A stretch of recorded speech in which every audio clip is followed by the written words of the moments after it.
anybody else's hands, this is a microphone. In my hands, it's a pipe bomb. Too much can be done on this mic that I ain't doing ready. Pipe bombs, pipe bombs, pipe bombs. In anybody else's hands, this is a microphone. In my hands, it's a pipe bomb. I represent the underdogs. Pipe bombs, pipe bombs. Urza's Saga brings back memories of the old days when the set was so this set, when it first came out, I know a lot of you guys may not remember this set coming out. Okay, I already see the lands, no Tolarian Academy, no Gaea's Cradle. Sigh.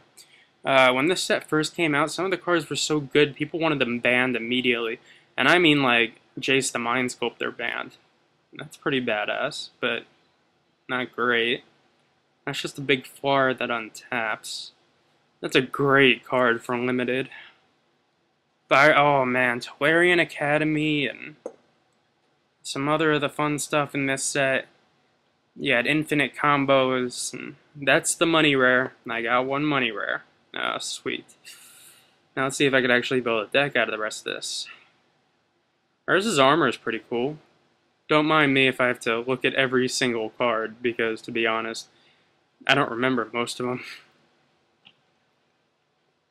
I don't even remember. This set was like one of the largest to ever come out. Had so many amazing cards in it. Ooh, Zephyr's Embrace.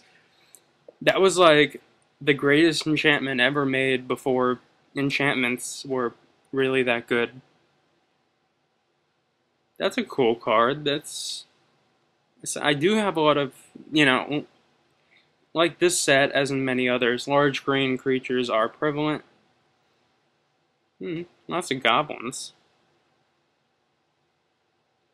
It's kind of like a ball lightning type deal.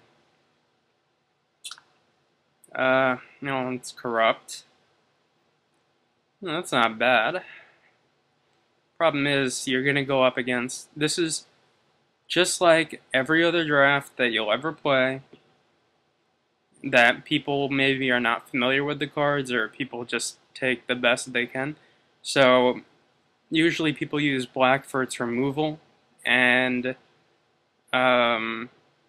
green for its creatures, or red for its removal, and green for its creatures. There is a lot of weird removal in this set. White would be one of the best colors you could play. I mean, that's an insane card. Pro black, pro red, which is all of the removal in this set, basically. That's a pretty good card. That's an okay card. That card's okay. That card's kind of okay.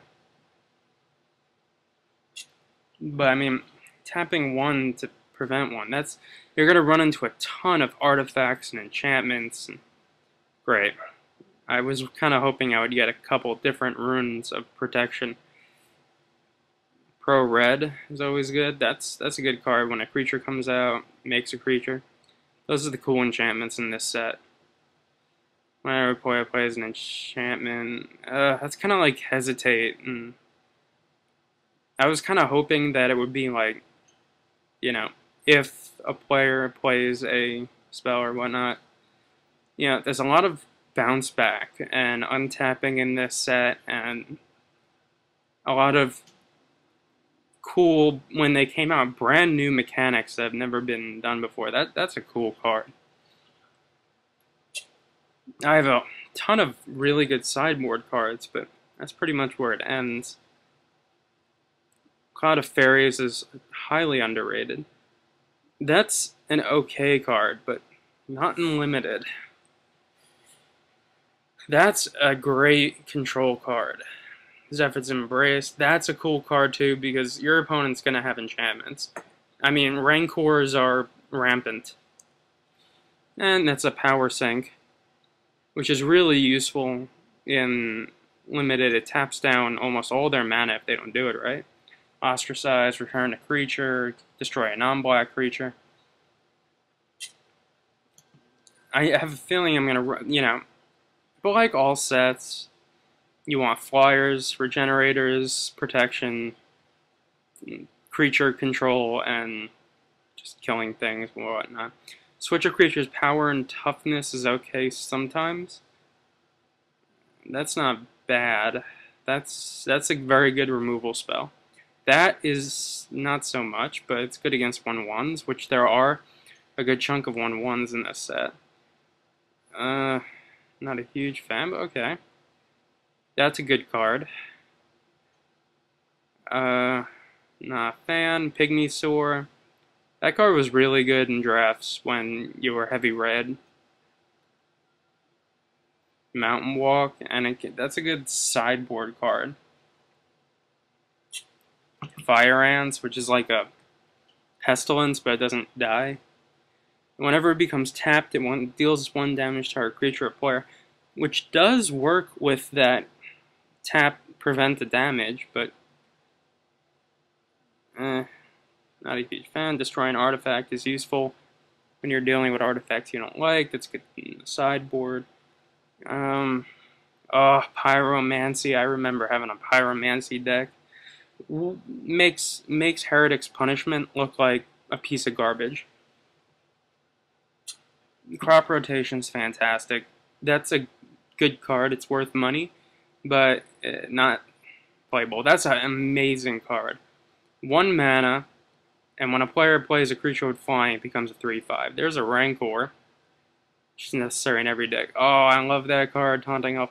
That card I just put over to the side, puts all your cards in a graveyard into your deck. It has ferrets in it. What is more fantastic than ferrets? Yeah, that elf isn't bad. That's a very useful tree folk. No, it's not a good card in limited. That's a good card. 5 mana, 6/6. And that card's insane, Ancient Silverback. Urza's armor is pretty good. Ticking Gnomes isn't bad, but it's situational. And that's a cool land. It becomes a 2/1 first striker. That was, I think, one of the first lands that becomes a creature, if I'm right. I don't remember prior to that, but I wish I could have played white, but I can't. I don't have the creatures, nor do I have the flyers to make it work. There's some great flyers in this set. Sadly, I didn't get any of them. Red is good. Unlike Tempest, you're not afraid to... Blue has just control coming out of its ass. Tempest, unlike in Tempest, Urza's Saga, you're more willing to splash. Because there are the untapped spells, and, you know, more 1 mana cost spells. I guess I'm not going to be playing black. I don't have the cards for it. Green, I definitely want in the deck. I really should just go green-red. But the blue is so good. But I think I'm making a major mistake with blue. I mean, it's good. It has the control that you need in case they're playing the large, thick creatures. And enchantments that come back to my hand, which is always nice.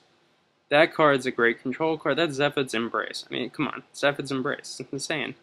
And those bubbly guys, they're unblockable. I mean, 5 mana for a 3/3 unblockable. Put a Zephyr's Embrace on it. Whew. You've got a 5/5 flying unblockable Shroud. Dude, I mean, that's pretty insane.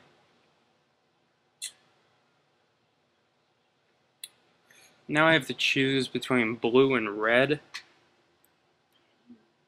Blue has some...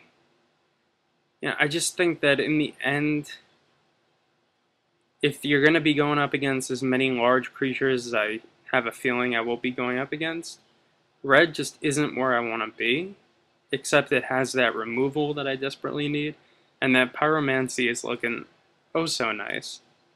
Green I have to play. I mean, regenerating large creatures that don't cost much. That's a good card, so that needs to be in the deck.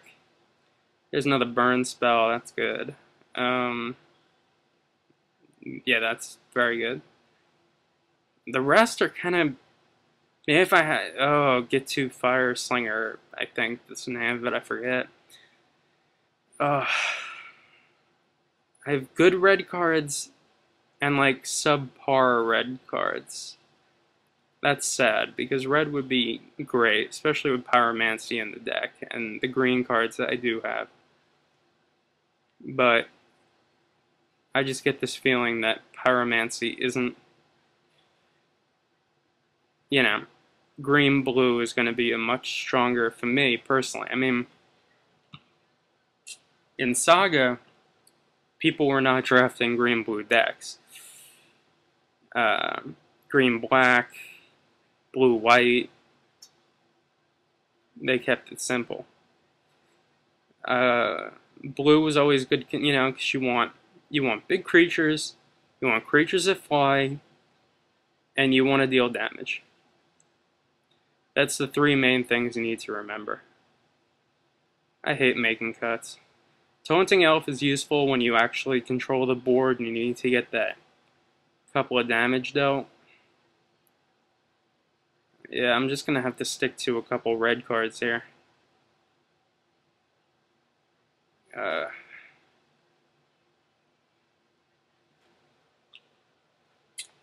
Looking at it again, that large blue flyer isn't very good, but I lack so many flyers and so many cards with reach, and that's a pretty good land. But if I'm only going to be playing 3 spells, but I do have crop rotation, which, unlike other getting mana spells, gets any land from your deck, which I think is really good. I think it's underrated, to be honest. I think the one card that I'm making a major mistake leaving in is Scent of Ivy, because the green cards I have in my deck aren't cards I'm going to be holding in my hand. It's not like the black version, where it's like target creature gets --/ for each card you reveal. I'm running one counter spell because it has Cycle. Yeah, I'll get rid of the token dude.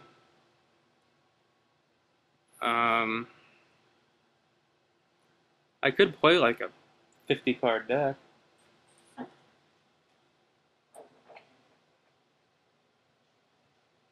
So, I don't know. I'm just looking it over, and already I'm not having amazing feelings about this deck. I guess I can get rid of the gnomes. I don't want to use up my mana like I would if I had maybe like some, like the fairies that untap lands. With only Frantic Search, I need whatever mana I can, especially if I'm going to splash.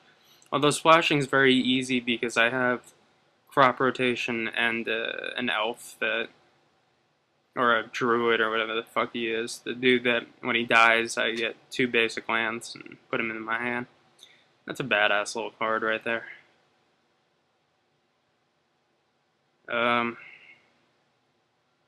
I guess that's about it. I'm not feeling fantastic. I'm overrating Scent of Ivy at the moment. I could take out Scent of Ivy and add about 15 other more useful cards. Like maybe Power Sink to deal with all the removal that, you know, I currently won't be able to deal with. But as you can see, I probably should have gone just like red-green aggro culture.